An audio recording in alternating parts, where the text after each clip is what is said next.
Mesdames, Messieurs, merci de vous joindre à nous pour vous informer. La République démocratique du Congo a fait face à ce que l'on considère comme un débat d'accusation unilatérale à la commission Thom Santos de droits de l'homme du Congrès américain à Washington. Unilatérale puisque la délégation officielle congolaise n'a pas été autorisée à prendre la parole lors de ce débat. Seul le représentant du mouvement dit citoyen Lucha et la représentante de Human Rights Watch ont été autorisés à porter des jugements sur la RDC. Une situation qui suscite à ce jour diverses questions.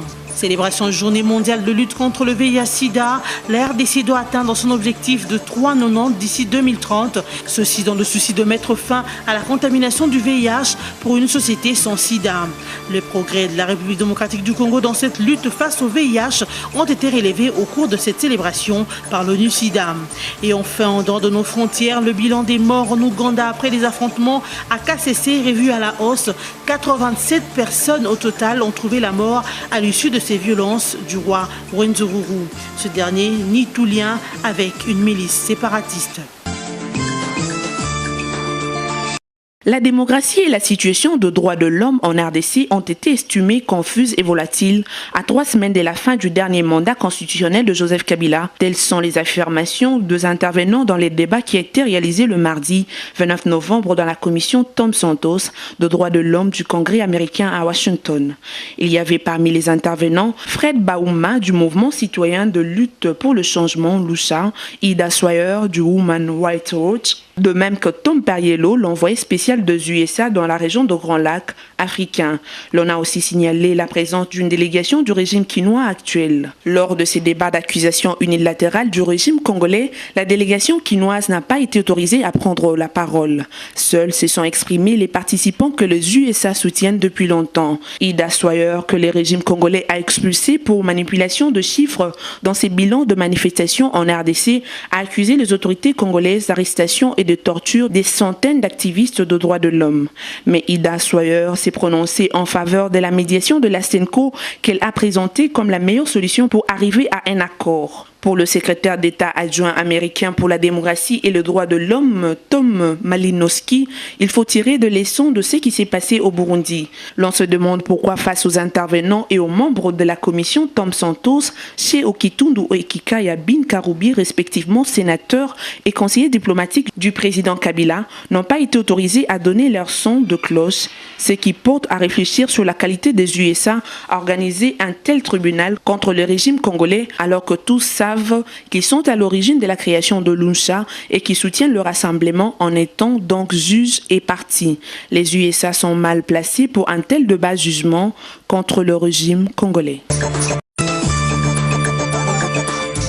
C'est le mercredi 30 novembre 2016 que les chefs d'État de la communauté économique des États d'Afrique centrale, réunis à Libreville au Gabon, ont appelé toutes les forces politiques sociales en RDC à adhérer à l'accord politique de la Cité de l'Union africaine, signé le 18 octobre dernier.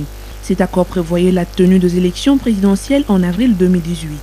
Cet appel a été fait à l'occasion du sommet de la CEAC contre le terrorisme et pour la paix civile en Afrique centrale, tenu au Gabon. Au cours de ce sommet, la CEAC a abordé les questions relatives à la situation politique de la RDC, dont le président de la République a été représenté par le ministre des Affaires étrangères, Raymond Tshibanda. La CEAC a félicité ainsi la conclusion récente de l'accord politique issu du dialogue et la nomination d'un premier ministre issu de l'opposition qui a pour tâche de constituer un gouvernement d'union nationale chargé de l'organisation des élections. Les chefs d'État présents à ce sommet ont demandé aux forces politiques et sociales n'ayant pas signé l'accord politique le 18 octobre dernier à adhérer à ces consensus en vue de renforcer la cohésion sociale et l'organisation des élections démocratiques apaisées, a mentionné le communiqué final de la conférence. Rappelons par ailleurs que les chefs d'État de la CEAC ont invité les parties prenantes à privilégier le dialogue, la concertation qui constitue le voie de recours pacifique.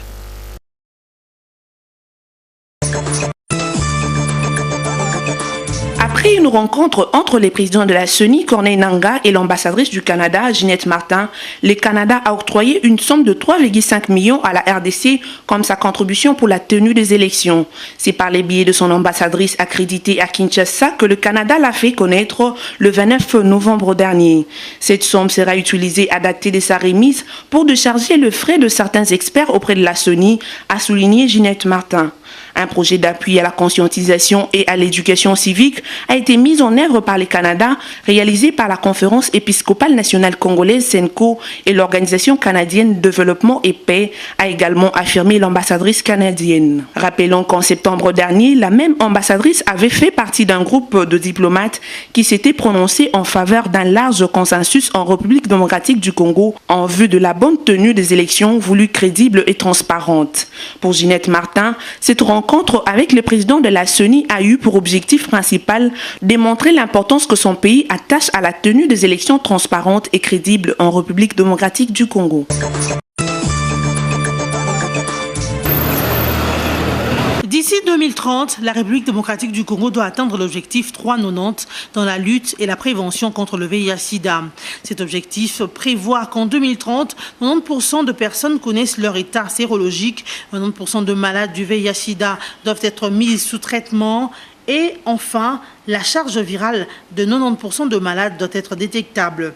Au cours du lancement des activités ce 1er décembre de la Journée mondiale de lutte contre le VIH-Sida, le Programme national multisectoriel de lutte contre le sida, PNMLS, a invité la population à s'assurer du travail accompli pour atteindre cet objectif. Permettez-moi de vous souhaiter à tous la bienvenue dans cette salle, pour tous qui avez répondu présent à la commémoration de la 28e édition de la Journée mondiale SIDA. De son côté, l'ONU-SIDA a encouragé les progrès faits par la République démocratique du Congo pour lutter contre cette maladie. Nous enregistrons des avancées notables dans la riposte au sida, mais nous ne constatons pas de progrès partout.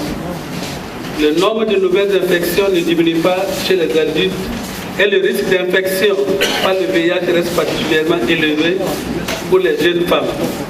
Notons également que plusieurs stands sont installés au sein du PNMLS pour sensibiliser la population sur l'importance d'éviter le VIH grâce aux diverses méthodes mises en place. Levons la main pour la prévention du VIH-Sida.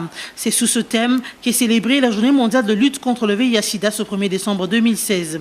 Au cours de cette célébration à Kinshasa, le gouvernement congolais, par son ministère du Plan, se dit prêt à accompagner le PNMLS en élaborant des stratégies pour lutter contre ce fléau évitable. Notre contribution, c'est de prendre en compte la pandémie du sida et tous les dispositifs de prévention qui a été conçu et mis en œuvre pour faire en sorte que jusqu'en 2030, nous puissions compter un seul Congolais avec la pandémie du sida pour que tous soient participatifs, n'est-ce pas, à l'objectif de l'émergence de notre pays et que nous entrevoyons en 2030.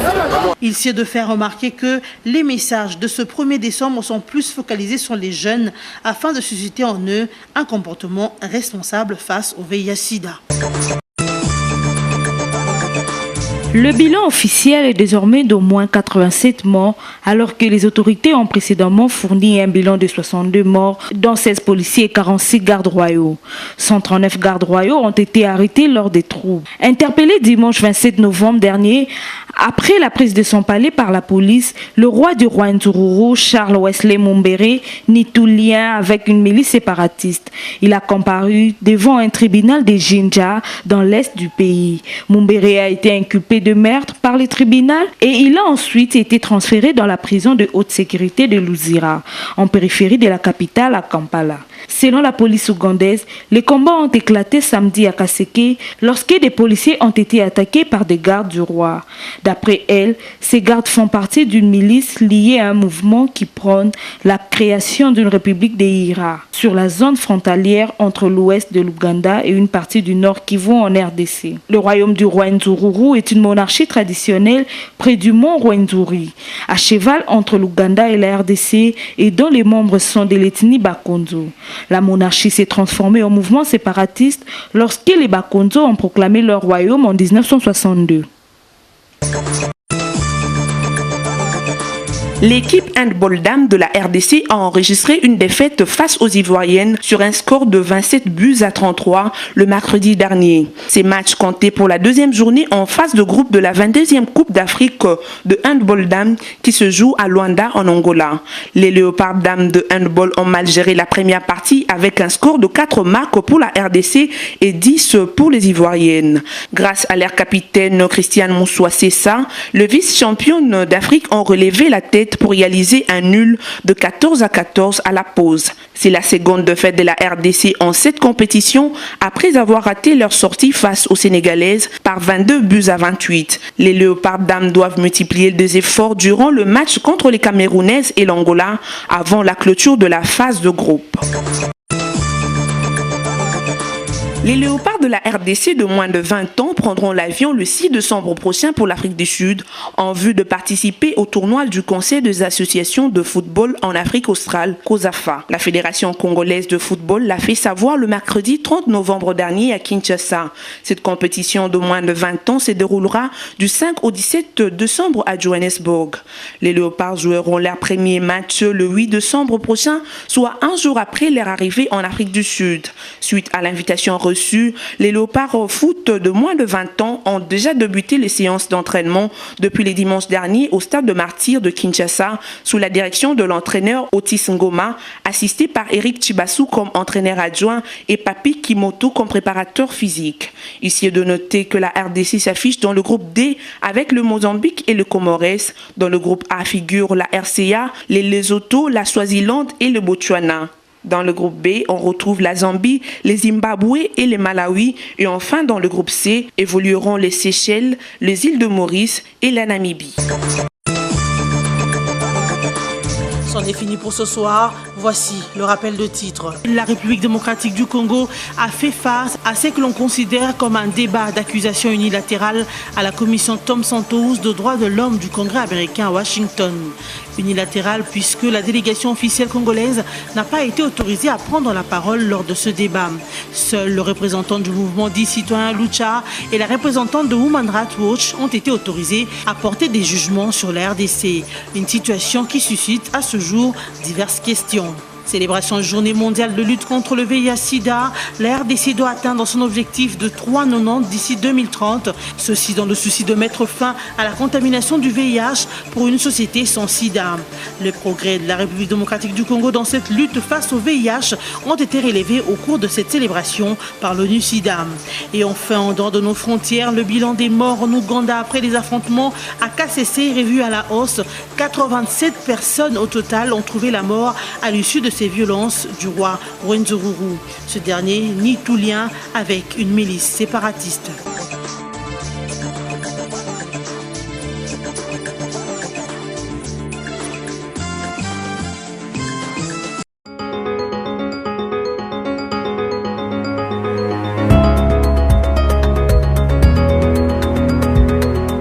Bienvenue à tous à cette revue de presse sur BSI TV, ouvrant cette édition avec actualité.cd qui titre Béni, une ONG accuse des miliciens Maï-Maï de préparer des actions de déstabilisation du pays le 19 décembre. Le Centre d'études pour la promotion de la paix, la démocratie et les droits de l'homme se dit préoccupé par la montée en puissance de milices Maï-Maï au grand nord de la province du Nord Kivu.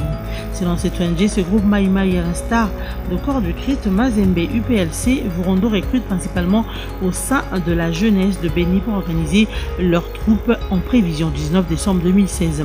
Le CEPADO note que contrairement à ce que prétendaient les Maï-Maï, c'est-à-dire venir combattre les égorgeurs ADF, ils tournent leur canon contre les forces de l'ordre et de défense. Radio-Capi.net écrit RDC, la CEAC appelle toutes les parties à accepter l'accord sur le report de la présidentielle. Les chefs d'État de la communauté économique des États d'Afrique centrale ont appelé mercredi 30 novembre toutes les forces politiques et sociales en RDC à adhérer à l'accord politique signé le 10 octobre dernier qui prévoit la tenue de l'élection présidentielle en avril 2018. La CEAC se félicite de la conclusion récente de l'accord politique issu du dialogue et la nomination d'un premier ministre issu de l'opposition appelé à constituer un gouvernement d'union nationale chargé principalement de l'organisation des élections. Le Forum de ZAS s'interroge tête à tête Kabila Tshisekedi pour le maintien du Raïs en poste. Dans cette éventualité, l'objectif serait de rendre le président de la République en plein exercice de son mandat redevable de son mandat maintien au poste au-delà du 19 décembre 2016 au président du comité des sages du rassemblement non détenteur du moindre acte légal pour sa fonction de chef de file de l'opposition. Quittant Forum des As pour la prospérité online qui écrit élection 2017, la CENI démonte. La Commission électorale nationale indépendante, par le biais de son rapporteur adjoint Onésime Koukatoula Falache, fait un démenti aux propos attribués à Corneille Nangaa, président de la CENI, à la suite de son audience auprès du bureau du Sénat. Propos du reste relayés par les médias affirmant que le président de la CENI, à l'issue de cette audience, aurait déclaré qu'il était possible de tenir les élections en 2017. Il n'en est pas question, insiste le rapporteur adjoint à travers son communiqué de presse. Allons croire, le président de la CENI n'a fait que présenter les développements conséquents de chaque hypothèse, notamment celle qui s'accroche à la tenue absolue des élections en 2017, faisant allusion aux exigences de différents acteurs internes et externes. Restons avec la prospérité online pour boucler cette revue de presse avec la rencontre entre Tshisekedi et Bruno Tshibala qui a eu lieu dans la soirée du jour de la libération de Bruno Tshibala le mardi 29 novembre 2016. Ils ont eu un entretien franc sur les questions politiques de l'heure et assurément sur sa libération. C'est la fin de cette revue de presse. Merci de l'avoir suivi et bonne suite de programme sur nos antennes.